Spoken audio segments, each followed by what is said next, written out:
Alhamdulillah Rabbil Alamin. Wassalatu wassalamu ala ashrafil anbiya'i wal mursalin wa ala alihi wa sahbihi ajma'in. Qala rabbi shrah li sadri wa yassir li amri wahlul 'uqdatam min lisani yafqahu qawli. Amma ba'd. Alhamdulillah, kita syukur kepada Allah Subhanahu wa taala kerana kita boleh semaya ni adalah satu benda yang besar Tuhan beri kepada hamba-hambanya yang terpilih.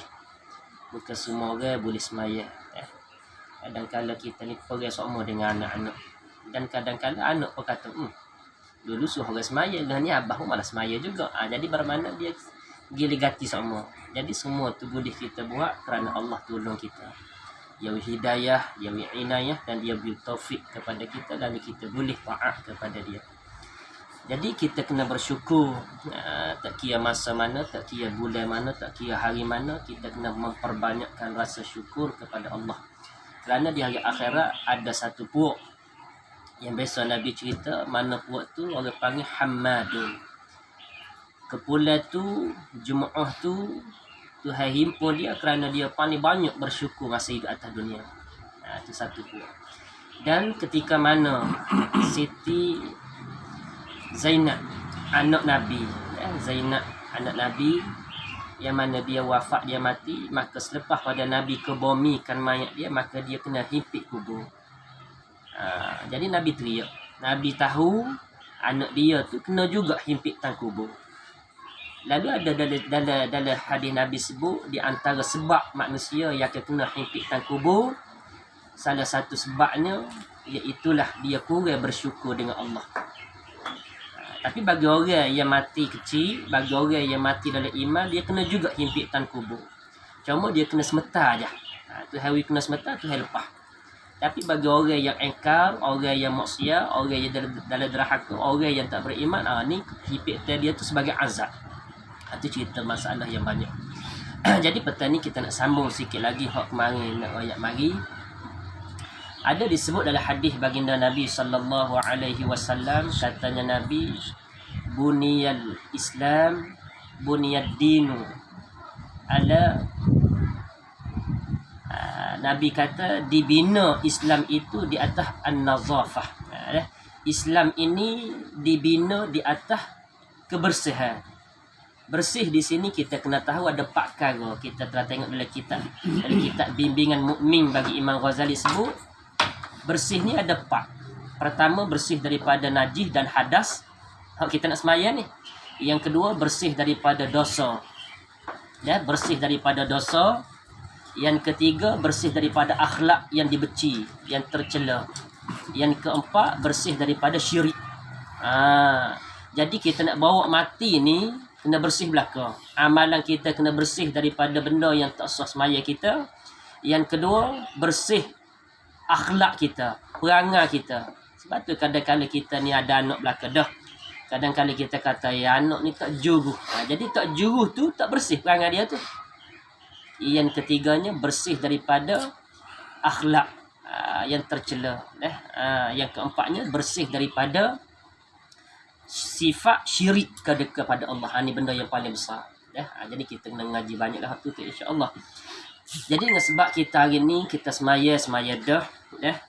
Cuma dalam kaedah kita nak semaya ni, agama kita ajak gilah kitab mana-mana pun, kalau kitab fiqh dia akan cerita masalah at-taharah, kebersihan. Jadi kita masuk jambai, masuk dah, tubik dah. Cuma selepas pada kita berhadas, perlu apa nama lagi.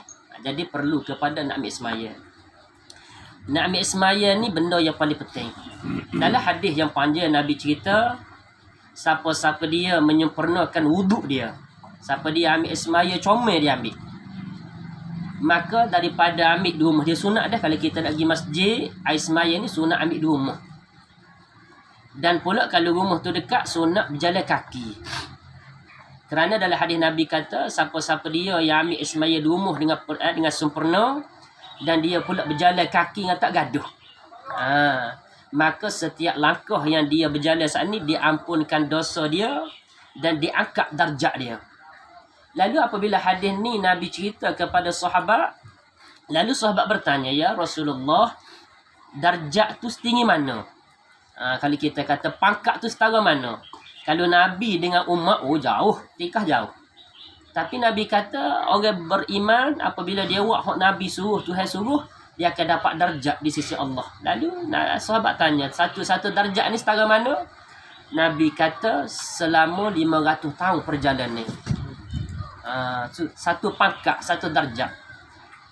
Hak paling jelas sekali Nabi kata, Tuhan kata, yarfa'illahu alladhina amanu minkum walladhina utul ilma darajat. Hak ni jelas. Dua sebab yang mana Tuhan janji, Tuhan kakak selalu dah darjat dia. Pertama, orang yang beriman, Tuhan kakak darjat tinggi. Yang kedua, orang yang berilmu ditambah lagi darjat.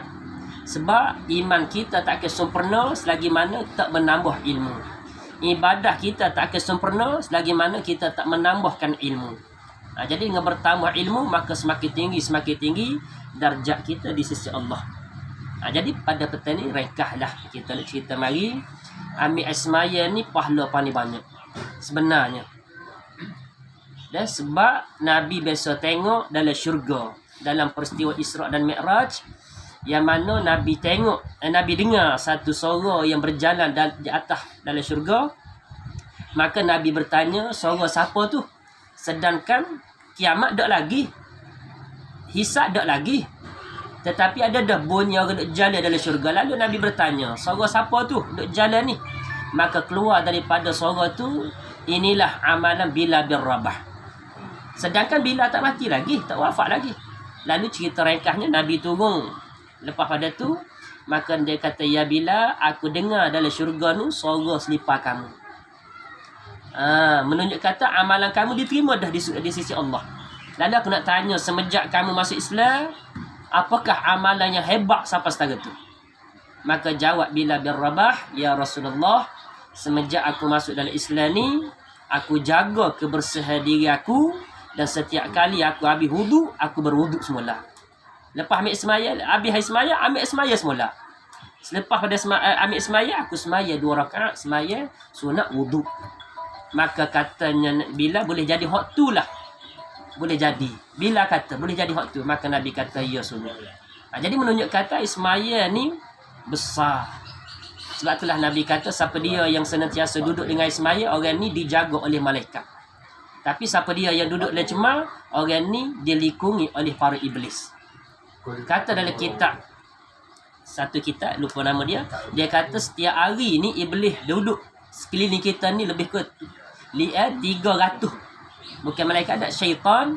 Lebih kurang syaitan duduk sekeliling kita ni sehari-hari sebanyak 300 ekor. Lepas tu dia jadi mudah.